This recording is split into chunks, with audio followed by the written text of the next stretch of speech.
guys, welcome to Mystery Vault. Today we have brought the Hollywood horror thriller movie Behold. So, without wasting time, let's start. So, the movie begins with Rebecca, whose life seemed perfect.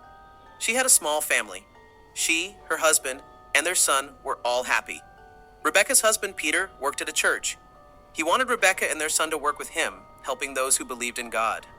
Rebecca believed everything Peter said. She also started attending church with her son, but one day, a tragedy changed Rebecca's life. Peter took their son to a camp, but after returning, their son took his own life. This tragedy left Rebecca devastated. She was no longer interested in anything. She even left the church. To drown her grief, she started using drugs. Peter, who was highly respected in society, began to grow tired of Rebecca's behavior. He told her, "You only have 1 year. If you don't get yourself together, I will leave you." Rebecca, who loved Peter deeply and never wanted to leave him, decided that from now on, she would do whatever Peter wanted. Peter entrusted Rebecca's counseling duties to his friend, Mary, who worked with him at church and moved to another house, having decided that he would only see Rebecca once she was completely well. Time passed. It had been almost a year since Rebecca and Peter were together. We see Rebecca, whose condition had worsened over this year. Although she wasn't taking drugs, she still had hallucinations. She began to believe that there was someone in the house who was stalking her and wanted to kill her. Someone would come into their house at night and then sit in Peter's office. She tried to tell everyone about this. She told Peter on the phone, and Mary. But Mary also refused to believe her. Peter even told her, "I feel like you haven't given up your habits. You're still using drugs." Hearing this from everyone, Rebecca finally believes it herself. Maybe these are my hallucinations. Maybe I'm seeing these things because of depression and anxiety. Once she believes this, some days go well. But one day, she feels as if someone has sneaked into her house. And now it is inside Peter's office. She's terrified. She calls Peter, but he's not picking up her calls. She sends him a message. "I feel like a thief has entered our house and I'm going to kill him." Rebecca was terrified. She took a gun and quietly sat down on her bed. She heard a voice near her door again. She immediately took the gun and came out. But it was Peter at the main entrance. She was terrified. Seeing Peter, she ran downstairs and said, "Believe me, someone broke into the house and wants to kill me." Peter, believing her, searched the entire house. He even checked his office, but there was no one in sight. This angered Peter, and he began yelling at Rebecca, saying, "You haven't stopped your behavior. You haven't stopped taking drugs, and that's what's taking its toll." Rebecca promises him, "I haven't used any substances for the past year. Mary has also been counseling me, and I've improved a lot." She says, "I want to be with you. I am changing myself to be with you." But Peter didn't believe a single word of hers. Peter angrily leaves, telling Rebecca that he only has a few months left. "If you don't improve yourself, I'll leave you." The next day, we see Rebecca cleaning the garden. And then she feels as if there's a shadow inside her house. A shadow that's watching her. Just then, Mary arrives at her house, and she tells her about this, but Mary ignores her and starts reading Bible verses to her. During their conversation, Rebecca receives a message from Peter. He says he'll be visiting Rebecca today. Rebecca is overjoyed. She's been waiting for this message for a long time. Finally, Peter remembers her. She gets ready, cleans the house, decorates it a bit, and cooks a lot of Peter's favorite food. After getting ready, she waits for Peter at night, and finally, Peter arrives. Rebecca is overjoyed, but Peter hasn't come to meet Rebecca. He's come to give her divorce papers. He tells Rebecca to sign them. "I don't want to be with you anymore." Hearing this, Rebecca was devastated. She begged Peter not to do this. "I've completely changed myself for you. I've given up drugs.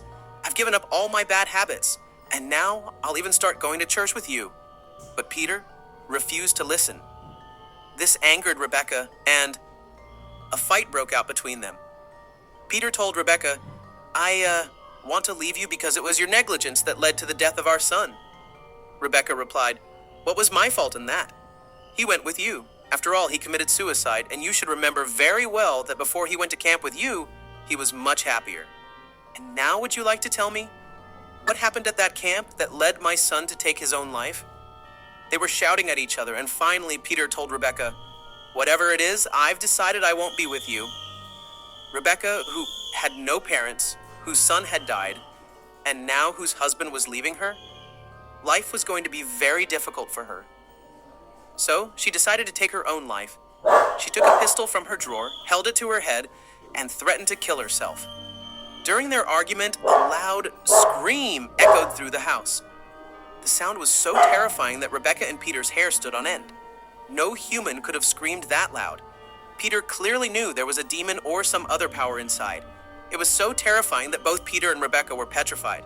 Rebecca, calling off the fight, says to Peter, "Look, I told you there's someone inside this house, a shadow.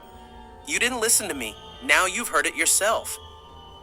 Peter, heeding Rebecca's advice, starts checking the entire house, but there's no one inside. After searching for a long time, they find nothing inside. Peter thinks it must be a misunderstanding between them. Rebecca says, "We can't both have the same thoughts, and there really is someone here. That shadow has been living in this house ever since you left. He's tried to kill me repeatedly, and he's been following me almost all the time. That's why I was scared, and you guys thought I was doing drugs." Peter still doesn't believe her words, but Rebecca, deeply frightened by this, tells Peter, "Please, Peter, stay here tonight." Peter agrees and stays there.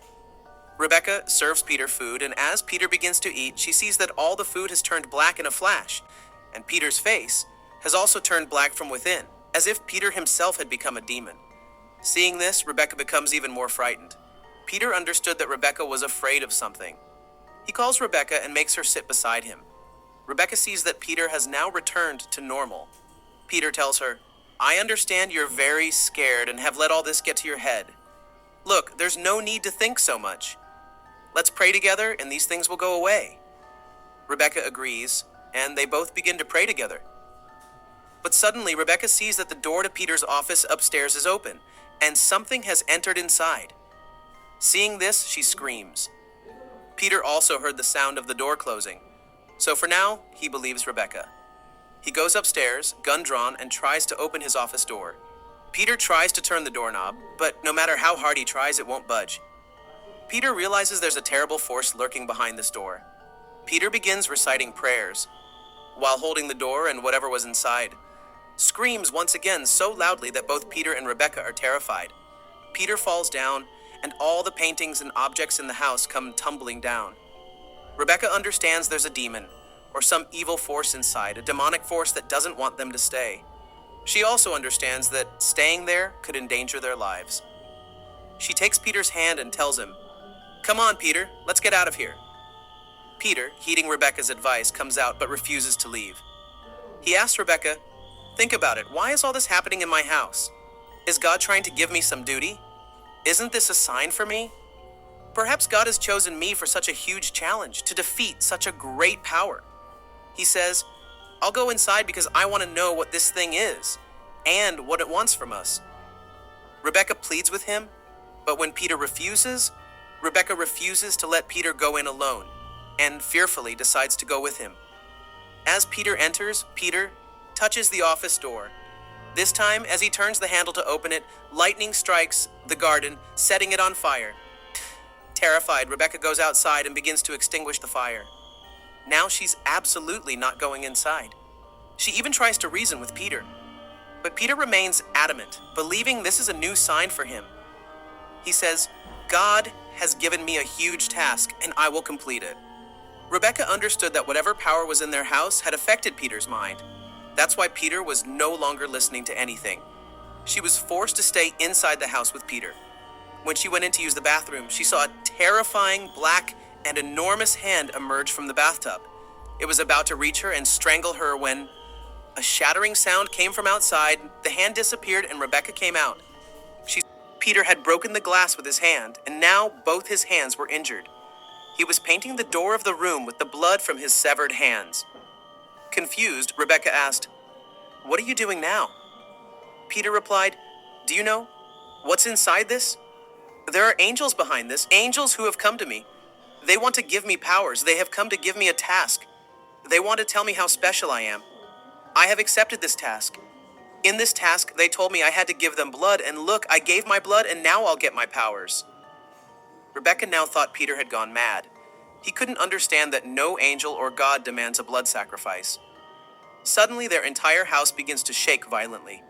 The house is plunged into darkness, and a light appears from behind the door.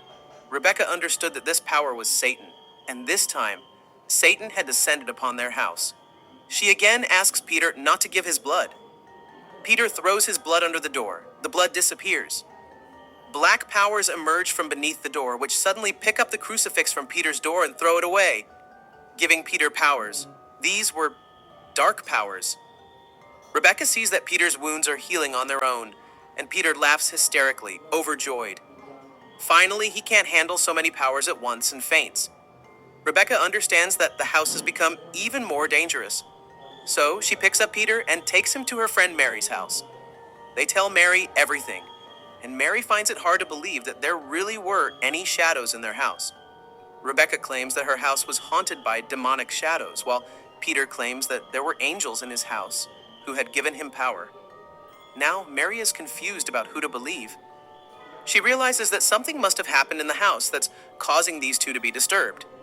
She tells them to do one thing. You two, rest for today. We'll discuss this in the morning. They go to sleep, and Rebecca feels those large demons approaching her again, choking her throat. Scared, Rebecca wakes up to find no one there. She went to her husband's room to check on him, but Peter wasn't there, and strangely, neither was Mary. Suddenly, Rebecca wondered if Peter had taken Mary home. Desperate to save them both, she began her journey back to her house. From outside, Rebecca saw Mary and Peter questioning the demonic powers. Going upstairs, she yelled, "What are you guys doing?" Peter was overjoyed to see Rebecca there. He told Rebecca, "Now you know everything. Now I will tell you the truth. These powers aren't God's powers. These are demonic powers, and they've been with me since childhood. And I've always followed and worshiped them. And now I want you to worship them too. Look, like Mary is doing it. He says, we don't have to do much. We just have to feed this power our blood, and then it will do whatever we want." Rebecca was at a loss. What should she do? She couldn't do this wrong, nor did she want to. She wanted to run away. But Peter caught her. Mary told Rebecca, "Don't say no to him. If you say no, you'll face your own consequences. You know your son refused in the same way, and do you know what happened to him? Then he died." Rebecca's eyes widened, realizing these same people were behind her son's death. Peter now told Rebecca, "Look how Mary will feed it her blood." Rebecca didn't want to see this. She was about to run, but Peter held her at gunpoint. Mary cut her hand and threw the blood under that door. Mary had cut her wrist. Due to excessive bleeding, she faints right there, and then the same dark shadow drags Mary from under the door. Seeing this, Rebecca becomes extremely frightened and tries to escape. But Peter tells her, "Don't be afraid. Come on, it's your turn." Rebecca runs down the stairs, but suddenly Peter, without using the stairs, is standing in front of her. He has become a demon. He can do anything now. He stops Rebecca. Terrified, Rebecca locks herself in the bathroom, while Peter, from outside, says, "Running won't do anything. How long will you run? Come out. Give your blood to the demon and see, then everything will be normal. Between us, and for you too." He then tells her the story of his son when he took him to the camp. He says, "I tried to tell him how full these powers are and what they can do, but he behaved just like you. He disobeyed me, and look what happened to him. I had to kill him because my demon told me to." Rebecca has another problem. How could Peter kill his own son at the behest of a demon? Rebecca is driven mad with rage and determined to take revenge. She opens the door and tells Peter, "I am ready. I'll do as you say. I'll give my blood to that demon." Rebecca goes upstairs to her office. Peter explains how to perform the ritual. Just then, Rebecca picks up his and shoots him. As Peter dies, the house begins to shake violently again. The door opens again. Black powers emerge from within and drag the wounded Peter inside. What the demon did after taking him inside is not shown. But then, suddenly, a terrifying sound is heard and the house returns to normal.